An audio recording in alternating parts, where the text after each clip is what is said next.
Olá, meus pequenos, tudo bem? Ih, seu tio tá chato essa semana, hein? Pelo amor de Deus, tio Fábio. Só porque voltou da semana de saco cheio, parece que voltou empolgado. Não é que voltei empolgado, é que voltei com pouco tempo, né, meus amores? Vocês vão ficar com muitos trabalhos acumulados, eu não queria que isso acontecesse, não. Então eu tinha muita vontade que a gente terminasse logo essas notas de literatura, de redação, arte, texto, para que vocês fiquem com as preocupações maiores lá de vocês, né, pequenininhos?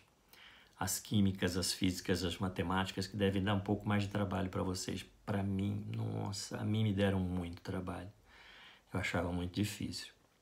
Então eu gostaria que vocês já ficassem tranquilos com a literatura, com a redação, com o texto, com a arte, né? Vamos fechar essas notas logo agora no início de novembro, porque daqui a pouco acaba o ano e tal. E vocês se preocupem com aquelas coisas dificílimas que são as físicas, as matemáticas, as químicas, as biologias. Vocês estão bem, né? Na redação, estão escrevendo tão corretamente. Eu fico muito agradecido dos textos de vocês virem da maneira como vocês estão me apresentando, corretos e dignos dos melhores vestibulares. Então, né, nós vamos ter o probleminha de vocês me entregarem dia 22 a redação sobre o desperdício de alimentos no Brasil. No dia 29 de outubro, vocês me entregarem o trabalho da crônica do Cisenando.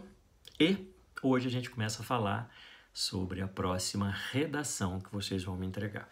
Como são 3 redações no bimestre, a gente fazendo essa agora dos alimentos para o dia 22, a próxima vocês vão me entregar só no dia 5 de novembro. A gente começa a discutir hoje e só dia 5 de novembro vocês me entregam. Eu deixo lá na plataforma do Plural arrumadinho para vocês saberem a data que tem que me entregar, etc.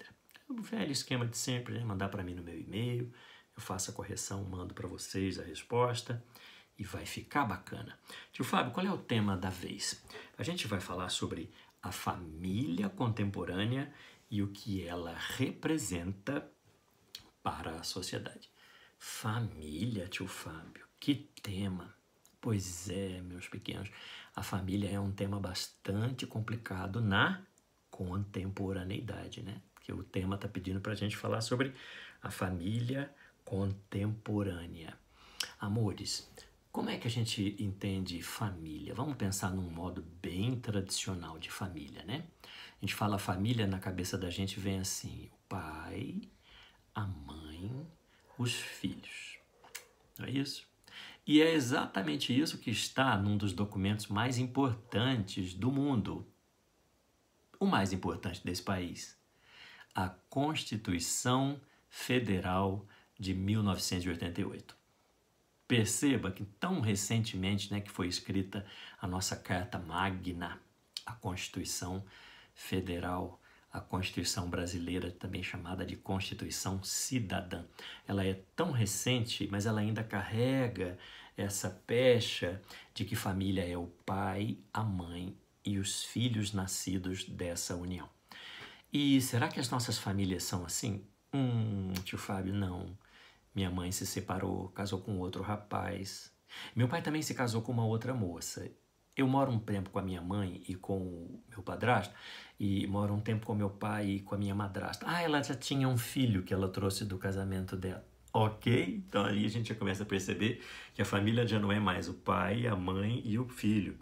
Nós temos famílias montadas, formadas de outras modalidades, que a gente vai chamar de famílias contemporâneas. Essa é a mais óbvia, né, pequenininhos? Os casais que se separam. Durante muito tempo tinha uma tradição de que homem tinha as suas obrigações, mulheres tinham as suas obrigações e um depende do outro. Era assim? Era, gente. Por séculos e séculos e séculos, amém, era assim. Isto é, a mulher tinha um papel muito pré-determinado numa sociedade, que era o papel de ter filho, que era o papel de ser esposa e que era o papel de ser dona de casa. Ponto final. Então a mulher lavava, passava, cozinhava, limpava, costurava era boa esposa. Quando eu falo boa esposa, vocês estão entendendo? À noite o marido chega, a moça tem que estar lá disponível, né? Querendo ou não, uns beijos. De repente a moça até nem queria beijo, estava cansada, mas é obrigação da esposa. Né? E criar os filhos, era obrigação dela. Os homens não tinham essa obrigação? Não, não tinham, gente. Era muito determinado o papel da mulher, era esse. Quer dizer que os homens não sabiam cuidar de criança? Não, não foram treinados nem educados para isso. Cozinhar, mas nem pensar, não sabiam nada, nem fritar ovo. Sabem lavar, passar? Não sabem. Sabem cuidar de uma casa? Não sabem, não foram instruídos para isso. Os homens eram instruídos para uma função de sair de casa, trabalhar e ser o mantenedor da família. Traga dinheiro para dentro de casa, dê na mão da mulher, a mulher faz as compras, faz a comida, lava a roupa, passa a roupa, etc. Era assim a constituição de uma família até mais ou menos 1950 e assim, era quase que obrigatório no mundo todo. Né? Hoje há países que ainda são assim pequenos, extremamente atrasados. Só que mudou, né? As mulheres agora, elas... Não, deixa eu falar um pouco antes ainda. Então, vamos lá. As mulheres, ela tinha uma parte da obrigação, cuidar da casa, cuidar dos filhos. Mas ela tinha dinheiro? Não, ela tinha o dinheiro que ela recebia do marido dela. Antes, ela recebeu o dinheiro do pai dela. Mas aí ela tinha que se casar e ser do marido. Do marido. Ela é do marido. Quase que um objeto. Então ela passa a substituir o papai como mantenedor da casa pelo marido como mantenedor da casa. Ela não trabalha, tá? Era quase que uma calúnia, um pecado mortal a mulher sair de casa para trabalhar. Então a mulher ficava em casa, cuidava de filho, cuidava do marido. E o marido era aquele que trabalhava e trazia o dinheiro para dentro de casa. Mas não cozinha, não lava, não passa, não sabe cuidar da casa, não sabe nada. Então o homem precisa da mulher, a mulher precisa do homem. Ok, como um acordo, vamos fazer assim, vamos fazer assim. Assim era a tradição. Tem gente assim até hoje? Tem gente assim até hoje. Tem um governo aí pensando assim até hoje? Tem um governo aí pensando até hoje, quer que volte a ser assim, tá? Tem uma ministra que quer que seja assim, que a moça fica em casa bordando e o marido vai trabalhar, traz o dinheirinho para ela e ela fica toda alegrinha, feliz e agradecida a Deus por ter um marido tão bom. Compreende? Tio Fábio, você fala falando com tanta ironia que parece até que a responsabilidade das mudanças foi das mulheres. Tcharam! É óbvio que houve um momento que as mulheres disseram, parou. Por que é que eu preciso ficar sempre dependente desse bendito, desse marido? Será que eu não posso sair para trabalhar? Será que eu não posso ter independência? Será que eu não posso usar calças? Até isso. Sim, meninos. Era proibido que mulher usasse calça comprida. A mulher tinha que usar saia. E a saia era do joelho para baixo.